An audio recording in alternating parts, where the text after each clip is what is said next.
Welcome back to Super Sentai Review, episode number 57. This one, we're starting a brand new Sentai in this one. Taiyo Sentai Sun Vulcan. Now, I did promise I was going to do a little more episodes this one, but because I really want to get the case closed tonight, I figured though, do the first three episodes, then watch case close. Hopefully, anyways. Now, these first three episodes do have an introduction to the Sun Vulcan, which are these three. These are the red is Vulcan, Ball Eagle, blue is Ball Shark, and the yellow is Ball Panther. Yes. Now, the thing with these guys are, and I say guys because they are, yes, it is simply put a three-man team. Well, not like three men, well, not like three-person per se, three actual guys. There is a woman in this group, but she's a supporting character, not part of the main team. This is also by far the first and, from what I can tell, the only Super Sentai to start and end with only three Rangers. You're thinking, three? Yes, one thing I should also notice about, though, I like the design of these suits. It's basically like the V for Vulcan, and the fact it's mostly like the primary colors like blue, yellow, and red. And they also have the symbol is basically a sun, like, okay. And the helmets are quite cool. I love the helmets. They're pretty much like very grandiose in design. I gotta say, they have a good update, basically, of what they had from Denziman. I mean, nothing more Denziman suits. Now, in the case of these are kind of what we expect when we come to Rangers, in a way. Now, yeah, their primary focus is to take out one particular people. Yes, a group known as the Black Magma. Well, they are the villains of this thing. Oh yeah, by the way, the actual Ranger names. Shoot, come on, seriously. Let's see if I can find them here. Yeah, it's a robotic organization. Yes. You have Volt Eco. The character's name is Osiji. Vol Panther is Haru. He's actually 19. They do mention that the original one is actually the first two in their 20s, while the third one's in like 19. Their mentor is this guy, Dabashu Ashima. And this guy is their mentor. He's actually a really cool guy. Yeah. He's by far the first mentor I've seen who actually wears sunglasses inside. Yeah. Makes him the cool one. Yep. Now, they do have a talking dog, just like I see in, of course, Denziman. There's some connection to Denziman. I will get that later on. His name is Misia Aruma. Very beautiful woman. Mm-hmm. Very, like, young woman, per se. She's got pigtails. Yeah, first one I've seen in Super Sentai to have pigtails. Yeah, and here's something really interesting about this. About this particular Super Sentai. None of the supporting characters are children. Nope. There's some one-shot characters, yes. Now, here is the boss of the Machine Empire Black Magma. This is Pure Sun Emperor. He is, in fact, a robot. Now, where the heck these people came from, don't know. Now, he is pretty much the main antagonist of this entire Super Sentai. He does have a group of, let's say, generals, per se, who actually are the ones carrying out the orders with the monsters in these particular ones. These are called the Zero Girls, which is similar to what they have Mira and Kara did in the last one. Basically be the spies, or pretty much the bosses. Now, they don't have actual regular names. They're referred to as 01, 02, 03, and 04. the Zero Girls, led by Zero One. And they also have these spy robots. Yes, these other spies, known as Dark Q. They are androids. The first one is used toward the end of episode 1. And, of course, they have 3 monsters show up in these episodes. You have the Grab Monster, who is a shape-shifting one who kind of grabs stuff. You have the Kula Monster and Nevermonger, who is simply put an elephant. Now, all these particular monsters are, in fact, robots. Now, things starts off with a series of attacks. It actually starts off with the submarine. Excuse me. Going to all places toward the North Pole, and they're attacked by the Machine Empire. Now, I should point out, though, their base, which is a giant hand, known as Fortress Iron Claw, and this is the base of this drilling organization throughout this entire Super Sentai. Yes, and like with the last several one, they do have their own fighters. Yes, their grunts are known as machine men. Yep. Which, okay, they're actually not bad looking grunts per se. Not the first ones to be black per se. I'd say they probably get better looking design than the cut men. Mm-hmm.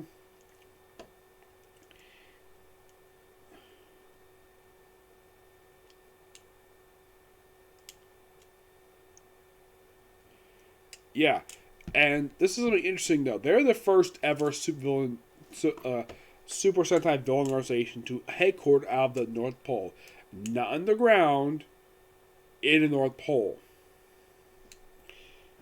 and they hide out in ice. Now, basically, when they attack people, and of course we have Sun Emperor basically doing sort of a projector conference with the UN. Yes, the UN. So, and of course he's threatening them, and of course they need a solution, and they all agree to one thing: form Sun Vulcan. And this premise. Now, I've seen the first episode Go Range. I've only seen the first 2 episodes, but this I remember very well. We have, well, this time it's 3 people instead of 5 this time, where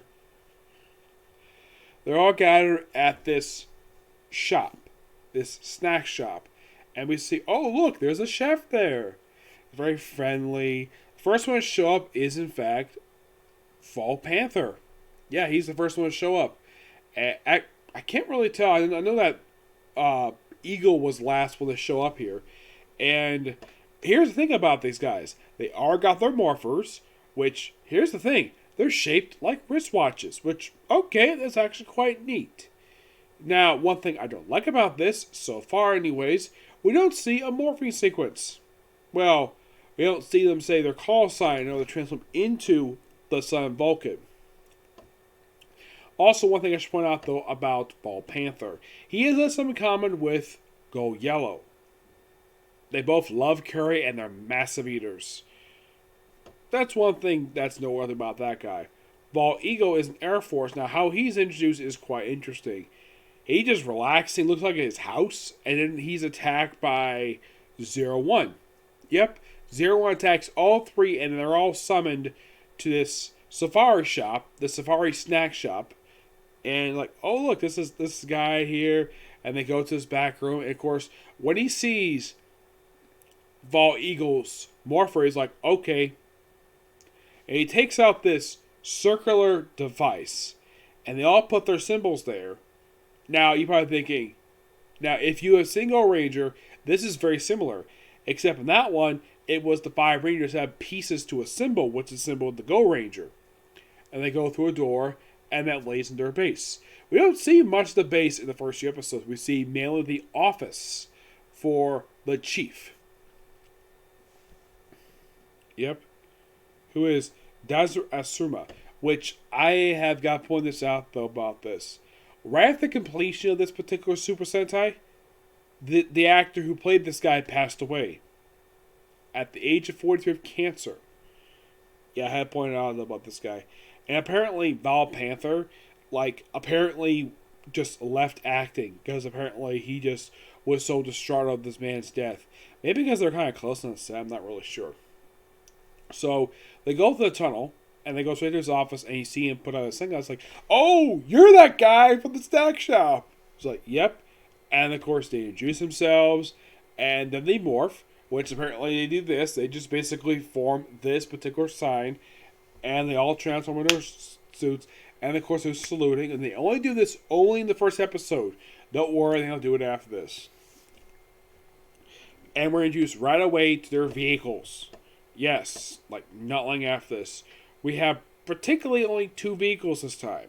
We have the Vault Jaguar, which is a carrier, which, like the last couple, Super Sentai carries the Megazord. But here's the thing unique about this one. It's a multi-piece one. Yep. You have it's called the Sun Robo. Yes, that is the name of the robot. Like in the case of Denzi Man, make his first appearance in the very first episode. Now, what makes up this particular thing? You have the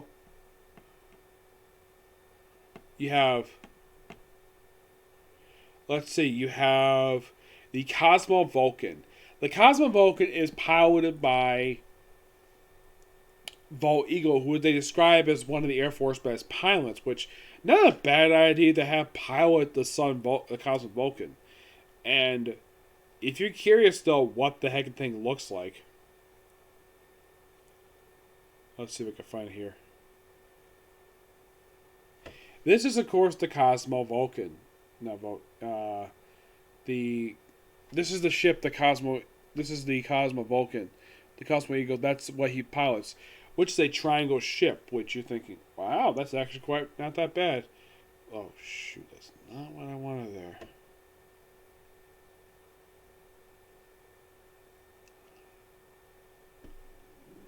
Let's see if I can. I'm trying to find it back the page again. No, okay. As for Bull Vulcan, the Bull Vulcan is kind of weird in this design. Because if you look at it, it looks like a giant freaking wall. Yes, seriously. That's what this thing looks like. That is a bowl.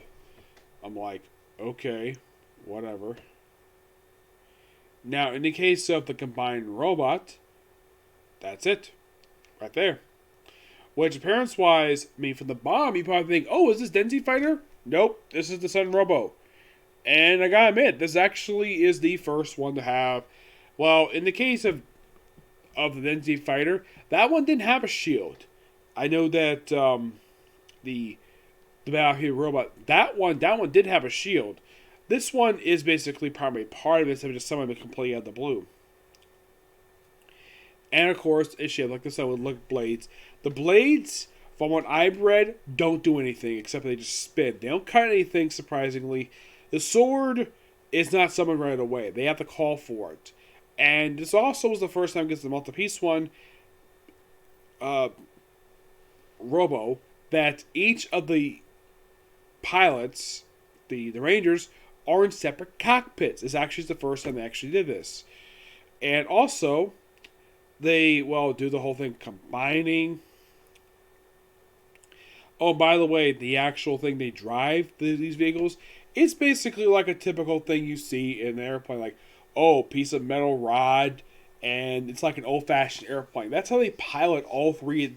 That's how they pilot this thing. Now, when they put it together, basically the Cosmo Vulcan makes up the probably upper body, and Bull makes the bottom. And here's something quite unique: the arms. Now, they're apparently cut off like right here, but here's the thing: the rest of the arm is stored in the feet. Now, you always see this in the opening episode. They actually trimmed out the sequence in the following 2 episodes. So, they battle the first monster, the Grabber. Now, I should point out before I continue, apparently these guys don't care about damage done to the area. I mean, not just the rocks and trees. That's not the issue. I mean, they even throw the monster into a freaking power line.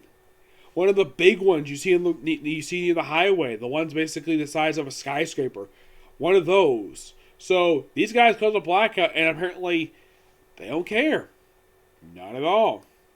And like in the case of the last one, now one thing that this one does have in common with Densei Tiger, it can fly. That's number one. Of course, Battle Shark also did too. But number two, whenever it shows up via a thunderstorm. Where it just shows up, there it is. That's how the thing operates.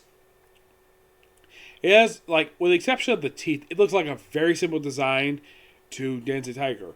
Like, the teeth and the fact it opens at the front, that's the only major difference. I mean, appearance-wise, it looks almost exactly the same as Densei Tiger, except for the front. You could say it's a redress of that one, simply like they choose the same mold. Now, in the case of Sun Vulcan, like, design-wise, just the bottom of the feet looks like Densei Fighter. Or at least gotta admit, it's got good color balance, and the fact that it's shown put together really well. Now, in the case of the villains, now,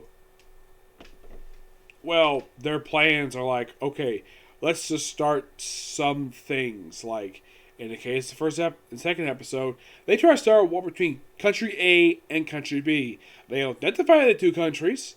They just refer to as Country A and Country B. I don't really know why.